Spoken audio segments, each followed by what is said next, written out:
We are now just 4 days out from Election Day as Vice President Harris and former President Trump make their final pushes for the White House. We're breaking down the top issues for voters, and according to an ABC News Ipsos poll, immigration is top of mind for a majority of registered voters. It is a big issue there. Let's bring in ABC's Mireya Villarreal, who joins us now from Texas.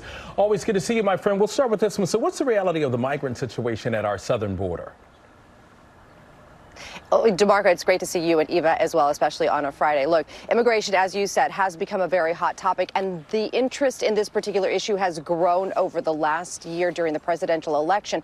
But the reality is that this has really been an ever-evolving issue along the border, which we are there often, right? Where we are right now is very different than where we were a full year ago. In fiscal year 2024, we saw a little over 1.5 million apprehensions, encounters along the border between ports of entry. That is a number that is decreased over the last few years. That's numbers that we saw during the pandemic in 2020. And also, if you compare what we saw in September of last year to where we are this year, it's been a 75% decrease in 2024 September.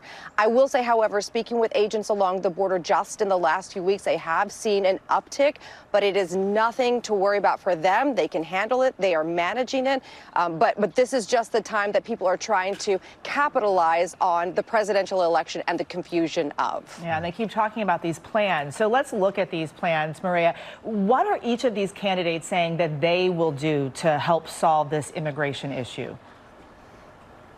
Very different ends of the spectrum here, Eva. We see the former president obviously talking about things like mass deportation. He's also talked about really getting hard on the consequences of human trafficking and smuggling into the U.S., so much so that he's even talking about giving people the death penalty if they are caught doing this, especially with young children. On the other end, we see VP Harris talking a lot about creating pathways to citizenship for the immigrants that are here in the U.S. On top of that, she's also talked about really trying to push forward that border security bill that was torpedoed last December. Let's talk about deportation. The former president promised that on day one, that's if he's elected, that he will launch the largest deportation program in American history. Is that possible, and what's the likelihood that something like that could happen? You know, that's a really good question. You know, earlier this week, I heard a number of Trump's surrogates that are very familiar with the immigration system talk about this exact issue, mass deportation.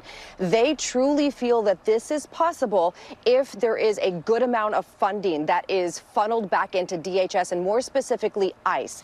They talk about this happening in previous years during previous administrations. It's not impossible, DeMarco, but fiscally and logistically, I'm not sure how you can actually make that happen and so quickly. I mean, right now, you know, ICE is a shell of what it was 3 or 4 years ago. They've scaled back quite a bit. They've taken a lot of budget hits. In order for them to really ramp this kind of a project up, they would need a large amount of funding. And I just don't know if you can quickly get them to do something like this. I mean, we've been on ICE raids where they have a list of about 30 people that they are looking for in one day. And the reality is they find 4, for example, in 12 hours.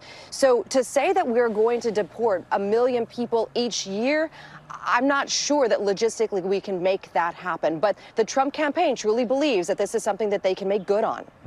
Mireya, there's also a lot of misinformation out there right now. One of the things that's circulating is these claims that people who aren't citizens are voting. Can you set the record straight for us on that?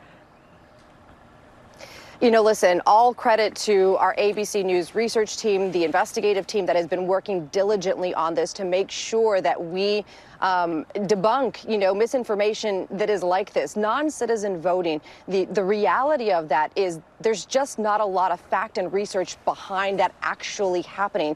In certain cases, there are minuscule examples of this happening in particular states. You know, in GOP-led states, they actually went and did voter purging of their rolls. You know, about a month or so ago. And in those particular states, they went back to try and check of the people that they purged, how many of them are non-citizens. And I'm talking about they had less than a few dozen examples of that actually happening. So, I mean, the reality of this is that this is not happening.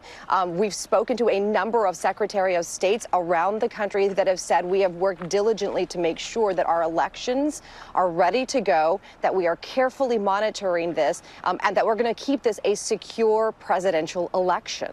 The voters will decide. ABC's Mireya Villarreal from Texas. Good to see you, my friend. All right. Thanks, guys.